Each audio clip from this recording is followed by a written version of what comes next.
Hello friends, आज हम biology के मोस्ट इम्पोर्टेंट क्वेश्चंस डिस्कस करेंगे जो कि सभी एग्ज़ामों में आए हुए क्वेश्चंस होते हैं। मोस्ट प्रोबेबली अगर हम चैप्टर से पढ़ते हैं तो एक एक चैप्टर में बहुत ज़्यादा टाइम लगता है, इसलिए हम कोशिश करेंगे कि आपको मोस्ट इम्पोर्टेंट क्वेश्चंस ही कराए जिससे कि आप रिज़ल्ट अच्छा दे सकें। अपने ग्रामीण क्षेत्र के छात्र जो हैं वो साइंस बैकग्राउंड से कम ही होते हैं, इसलिए उन्हें साइंस के क्वेश्चंस में दिक्कत आती है। प्रत्येक एग्ज़ाम में लगभग 15 से 20 क्वेश्चंस का एवरेज होता है जो साइंस के क्वेश्चंस आते हैं। कई क्वेश्चन तो ऐसे होते हैं जो हमें पता भी नहीं चलते हैं कि साइंस से हैं, क्योंकि फिजिक्स केमिस्ट्री जो है थोड़ी सी हार्ड सब्जेक्ट्स हैं। तो हम पहले बायोलॉजी स्टार्ट कर रहे हैं। मनुष्य के जीवन काल में कितने दांत 2 बार विकसित होते हैं? तो दांत हमें पता है, बच्चों के दांत टूटते हैं, दूसरे आते हैं, तो कुल मिला के 20 ही दांत जो होते हैं वो 2 बार विकसित होते हैं। जो पीछे के दांत हैं 4, जो जाड़े होती हैं, अक्ल दाढ़ जिन्हें कहते हैं, मतलब पीछे के जो बाकी बचे हुए 12 दांत जो 4-4 करके सेटों में आते हैं वो दोबारा विकसित नहीं होते हैं। इसलिए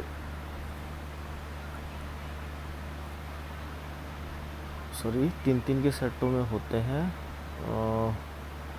3 3 6 3 3 9 3 4 12, 3 मतलब दोनों साइड में 3 और 3 6 नीचे 6 ऊपर, ऐसे करके टोटल 32 दांत हो जाते हैं। नेक्स्ट क्वेश्चन है, मानव शरीर में पाचन का अधिकांश भाग किस अंग में संपन्न होता है? तो छोटी आंत में पाचन का अधिकांश भाग संपन्न होता है।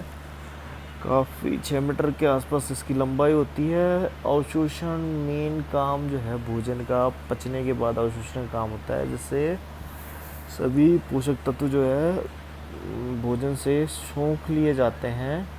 छोटी आंत के बाद बड़ी आंत में केवल पानी का अवशोषण होता है। नेक्स्ट क्वेश्चन है, मनुष्य में पाचन क्रिया कहाँ प्रारंभ होती है? तो मनुष्य में मुंह में जो लार होती है उसी से पाचन क्रिया आरंभ हो जाती है। तो लार मिलकर लुगदी सी बनाती है, जिससे भोजन के डाइजेशन में आसानी होती है। सर्वप्रथम रक्त परिसंचरण तंत्र का अध्ययन किसने किया था? तो नाम तो आपको याद करने ही पड़ेंगे, हार्वे हैं। नेक्स्ट है पेस मेकर।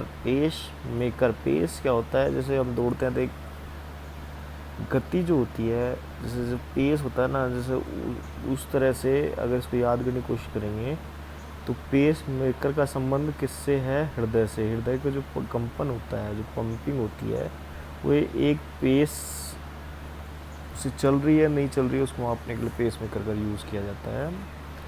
पेस मेकर का कार्य क्या है? दिल की धड़कन प्रारंभ करना।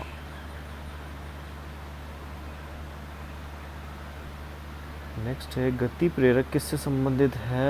गति प्रेरक, पेस मेकर सब क्या है? हृदय से संबंधित है। किनकी भित्तियों पर रक्त द्वारा डाले गए दाब को रक्त दाब कहते हैं? तो धमनियों पे जो डालते हैं रक्त द्वारा, जो दाब डलता है, जो सिकुड़ती नहीं है, उससे रक्त फ्लो होता है, उनको हम रक्तदाब कहते हैं। सोते समय रक्तदाब में क्या परिवर्तन होता है? सोते समय रक्तदाब घटेगा, क्योंकि घटना इसलिए चाहिए क्योंकि उसमें उस टाइम कोई एक्टिविटी नहीं हो रही है, शरीर बिल्कुल शिथिल पड़ा हुआ है, इसलिए रक्तदाब उसमें घट जाता है। मानव रुधिर का पीएच लगभग क्षारीय होता है, कुछ क्षारीय होता है, 7.4 के आसपास होता है, ये हल्का क्षारीय। 7 से ऊपर क्षारीय होता है, 7 से नीचे अम्लीय होता है। मानव रक्त प्लाज्मा में प्रायः पानी की प्रतिशत मात्रा कितनी भिन्नता होती है? लगभग 80% पानी बताया गया है। रक्त में पाई जाने वाली धातु है लोहा। आयरन की कमी से अल्प रक्तता का रोग भी हो जाता है। रक्त का शुद्धिकरण कहाँ होता है? किडनी में होता है। किडनी जो है अभिन्न अंगों में से है, एक मोस्ट इम्पोर्टेंट अंग है किडनी, जो रुधिर को छानती है, अपशिष्ट पदार्थों को मूत्र के द्वारा शरीर से बाहर निकालती है। अधिकतम पोषक तत्व रक्त में कहाँ अवशोषित होते हैं? छोटी आंत में अवशोषित होते हैं। लार में कौन सा एंजाइम पाया जाता है? ये पाया जाता है टाइलिन नामक एंजाइम जो है लार में पाया जाता है। ये इंपॉर्टेंट क्वेश्चन है, कई बार एग्जाम्स में आया हुआ है, तो इसको टाइलिन लार ऐसा समझ लो, टायलिन। तो टायलिन में तीसरा वर्ड लय है, तो लय से लार याद करने की कोशिश करेंगे। पेट में भोजन को पचाने के लिए किस खास आवश्यकता होती है? तो एंजाइम होते हैं जो गति प्रेरक का काम करती है। जैसे बेकिंग सोडा भोजन को फुलाने का काम करता है, उसी तरह एंजाइम किसी क्रिया को स्टार्ट करने का काम करते हैं। लार किसके पाचन सहायक होती है? ये स्टार्च को कन्वर्ट करती है, माल्टोस वगैरह में कन्वर्ट कर देती है। तो लार किसके पाचन सहायक होती है? स्टार्च की पाचन सहायक होती है। मानव के आमाशय में अम्ल उत्पन्न होता है जो भोजन की पाचन सहायता करता है, तो हाइड्रोक्लोरिक अम्ल बहुत तेज अम्लों में से एक है जो मानव शरीर में आमाशय में बनता है। क्रैब चक्र में किसका संश्लेषण करते हैं? पार्विक अम्ल का। मानव शरीर में खून के शुद्धिकरण प्रक्रिया को कहते हैं डायलिसिस। कहते हैं ना, किसी में किडनी खराब हो जाती है तो डायलिसिस करना है, तो रक्त की शुद्धिकरण की प्रक्रिया को डायलिसिस कहा जाता है। पेप्सिन बदल देता है प्रोटीन को पॉलीपेप्टाइड्स में। डीप क्वेश्चन है, साइंस वाले अच्छे से समझ सकते हैं, बाकी केवल याद करने की कोशिश करेंगे। पाचन क्रिया में प्रोटीन किस पदार्थ में बदल जाती है? एमिनो एसिड्स में।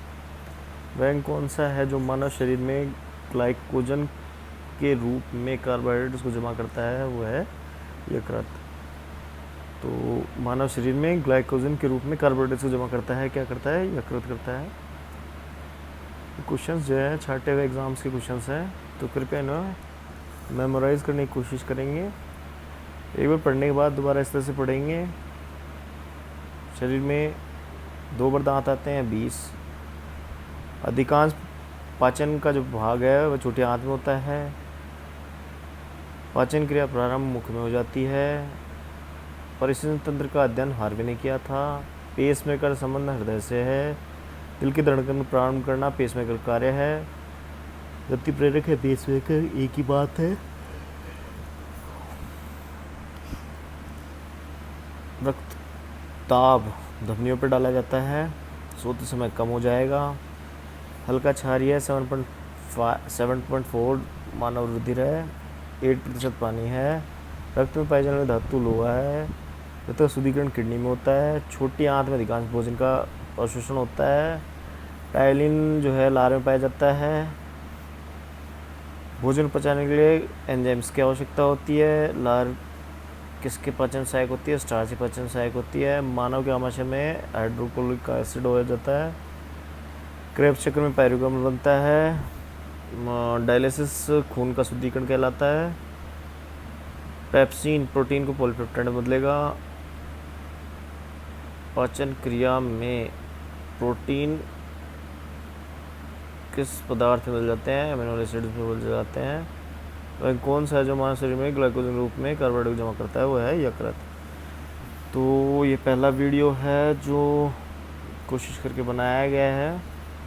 गलतियां हो सकती हैं, आगे इसमें सुधार का कार्य किया जाएगा। मैं सुधीर सेहरा, कस्टम्स इंस्पेक्टर।